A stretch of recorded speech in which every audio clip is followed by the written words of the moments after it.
Nous avons vu que la crise de 2008-2009 a accentué les divergences entre les pays. Mais malheureusement, ces effets ne s'arrêtent pas là. En effet, cette crise étant très forte, les États ont dû, d'une part, sauver les banques qui étaient au bord de la faillite, et d'autre part, soutenir des industries comme l'automobile, par exemple. Résultat, des milliards ont été dépensés, des déficits ont été creusés, des dettes ont augmenté, et certains pays se retrouvent même au bord de la faillite, c'est-à-dire de la banqueroute. Nous voyons ici à quel point la crise a creusé les déficits. En effet, il a fallu aider les banques qui étaient au bord de la faillite, il a fallu faire par exemple la prime à la casse pour l'automobile, et on voit que tous les déficits publics plongent.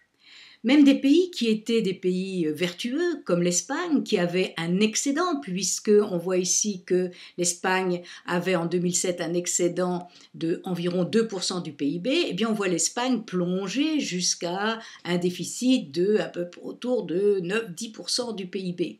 Il en est de même pour tous les autres pays. Chaque pays va plonger, on voit l'Italie en bleu qui, elle aussi, qui n'était pas très vertueuse, mais qui plonge. On voit l'Allemagne qui essayait d'être dans la vertu, mais qui elle aussi va plonger et va plonger beaucoup. Et donc, on s'aperçoit que tous les déficits sont creusés, et creusés de manière extrêmement inquiétante, puisqu'on sait que les critères de Maastricht demandaient que les déficits ne dépassent pas les 3% du PIB, voilà où se trouverait la ligne des 3% du PIB. Or, on voit que la plupart des pays sont très loin de ces 3% de PIB. Puisque les déficits publics se creusent, ils s'additionnent et donnent une dette publique de plus en plus importante. Nous savons que les critères de Maastricht demandent que la dette publique ne dépasse pas les 60% du PIB. Or, quand on regarde le graphique ici, on s'aperçoit que ces 60% de PIB qui sont ici, qui donneraient la ligne qui se trouverait ici, bon, finalement, ne représentent plus grand-chose pour la plupart des pays. Lorsque l'on regarde l'Italie, bon, l'Italie n'a jamais été sage. Dès le départ, elle était largement au-dessus des 60% en 2002 lorsque l'euro a été lancé, et elle continue à caracoler en tête pour atteindre un peu plus de 120% du PIB. Donc, l'Italie, c'est un cas à part, mais si l'on prend la France et l'Allemagne, qui avaient les 60% du critère de Maastricht, on voit que au départ, bon, elles se maintiennent pas trop loin des 60%, puis la crise arrive et les deux pays voient leur dette augmenter, plus ou moins, mais finalement, si la France est a une dette légèrement supérieure à celle de l'Allemagne, il n'en demeure pas moins qu'ils sont tous les deux au-dessus de 80%. Donc, en dehors des critères de Maastricht. Et puis l'Espagne, qui était très sage, on voit que l'Espagne non seulement n'atteignait pas les 60% au départ, mais a même réussi à faire baisser sa dette, et lorsque la crise est arrivée, avait une dette extrêmement faible. Eh bien, elle repart en hausse très nette avec les problèmes bancaires et les problèmes industriels et de construction, la bulle immobilière que l'Espagne a subie. Bon, elle arrive un peu moins haut que la France et l'Allemagne, mais on voit une montée extrêmement importante. Donc, la dette publique des différents pays de l'Europe est une dette publique trop élevée. Les conséquences de cette dette publique élevée, de ces déficits publics qui se creusent, est très grave. Pourquoi ces conséquences sont très graves ? Eh bien parce que les agences de notation dégradent ces pays, c'est-à-dire au départ ils avaient le triple A qui veut dire que leur dette est parfaitement sûre, mais en fait ils perdent ce triple A pour arriver seulement à 2A, etc. Et plus ils perdent et plus la prime de risque quand on leur prête est importante, ce qui fait que les prêteurs vont réclamer de plus en plus de primes de risque, donc les taux d'intérêt vont monter. Plus les taux d'intérêt vont monter, plus la dette va augmenter, plus le déficit va augmenter, et donc on entre dans un cercle vicieux qui pousse aux difficultés de remboursement de cette dette. On voit très bien ici les conséquences de l'augmentation des déficits et de la dette et du fait que les prêteurs n'ont plus confiance ou réclament des primes de risque. En effet, il va y avoir un véritable différentiel des taux d'intérêt. Si on prend pour base l'Allemagne a un taux aux environs de 2,8, 3 et quelques pourcents d'intérêt à payer pour sa dette lorsqu'elle emprunte. Si on regarde les autres pays, on s'aperçoit que ce n'est pas tout à fait le cas. L'Italie est encore à 4,9, mais si l'on prend l'Espagne, on arrive déjà à 5. Si on prend le Portugal, on est à 7,6.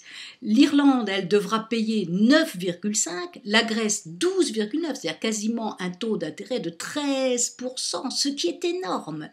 Et pour tout ce qui est à plus de les taux d'intérêt des obligations à 2 ans, eh bien voilà que c'est 16%. C'est un taux complètement aberrant. Et il est bien évident que la Grèce ne peut pas payer des taux d'intérêt aussi élevés parce que, eh bien évidemment, le remboursement de la dette, c'est le remboursement du capital avec les taux d'intérêt. Donc si les taux d'intérêt sont trop élevés, ça augmente évidemment la dette de manière tout à fait insupportable. Et le résultat, c'est que certains pays sont au bord de la banqueroute, c'est-à-dire du fait ils pourraient dire un jour, eh bien voilà, on ne peut plus payer, il faut faire quelque chose, au minimum rééchelonner la dette, c'est-à-dire décider que, eh bien, on ne remboursera pas tout de suite tout le monde, on remboursera plus progressivement, etc. C'est ce que craignent énormément les marchés et c'est pourquoi ils augmentent les primes de risque.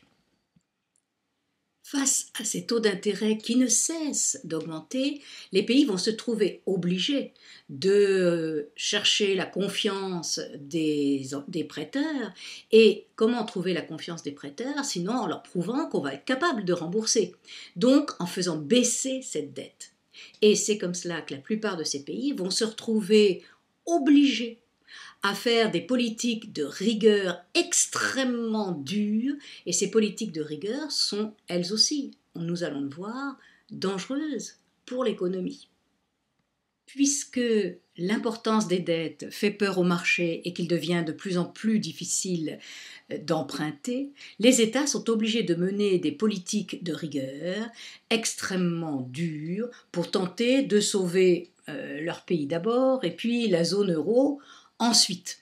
Pourquoi sauver la zone euro? Bien parce que la BCE, pour pouvoir prêter à ces pays ou pour tout simplement se porter garant de leurs dettes, va exiger que ces pays subissent ces politiques de rigueur, c'est-à-dire fassent deux choses. D'une part, fassent baisser les dépenses, et nous allons voir que toute cette première partie consiste à faire baisser les dépenses, et aussi, si nécessaire, augmenter les recettes publiques de manière à rééquilibrer le budget public.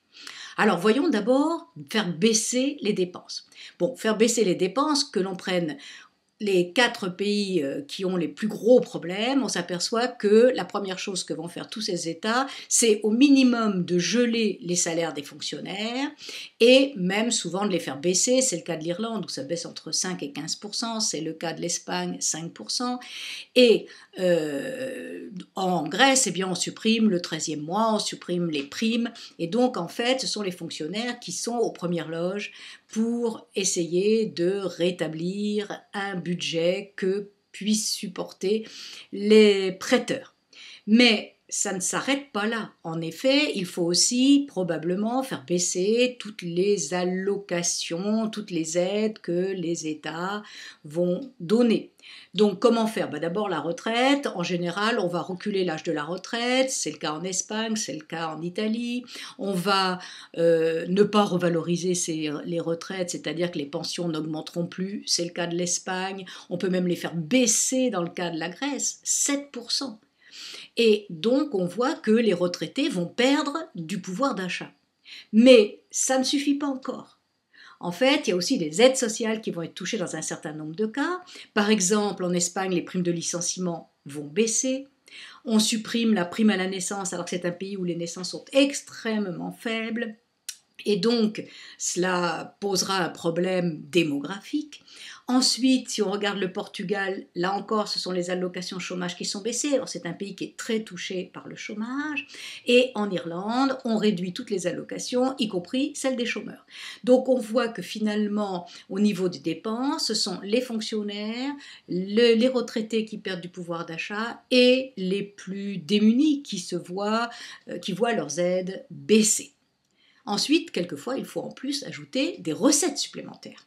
Or, quelles recettes va-t-on essayer d'augmenter d'abord? Celle de la TVA, parce que la taxe à la valeur ajoutée, bon, elle est indolore, les gens ne se rendent pas vraiment compte, donc c'est celle qui peut passer le mieux politiquement parlant. Donc on la voit en Espagne, on la voit en Grèce, on la voit aussi toutes sortes d'autres taxes, par exemple en Irlande la taxe sur l'eau, on fait aussi la taxe, on augmente la TVA au Portugal, donc des taxes en Grèce sur l'alcool, sur les tabacs, sur les carburants, donc on voit les taxes augmenter quasiment partout.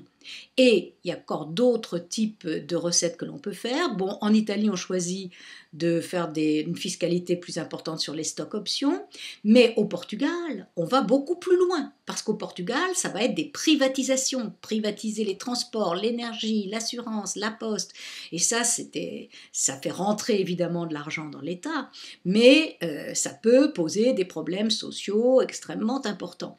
Et en plus, l'impôt sur le revenu va augmenter.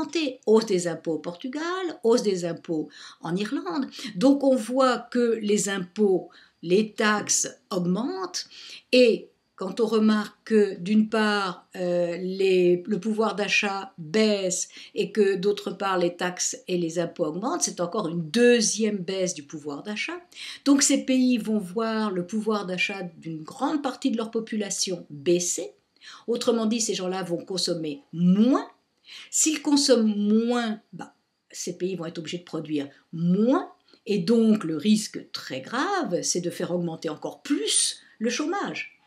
Et faire augmenter encore plus le chômage n'est certainement pas un moyen de sortir ces pays des problèmes économiques dans lesquels ils s'enfoncent.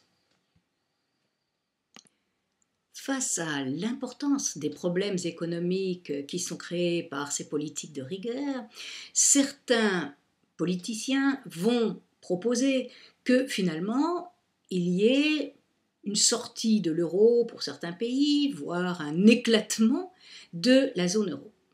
En fait, nous allons voir qu'effectivement, ça pourrait avoir un certain nombre d'avantages, mais ça crée aussi des problèmes quasiment insolubles.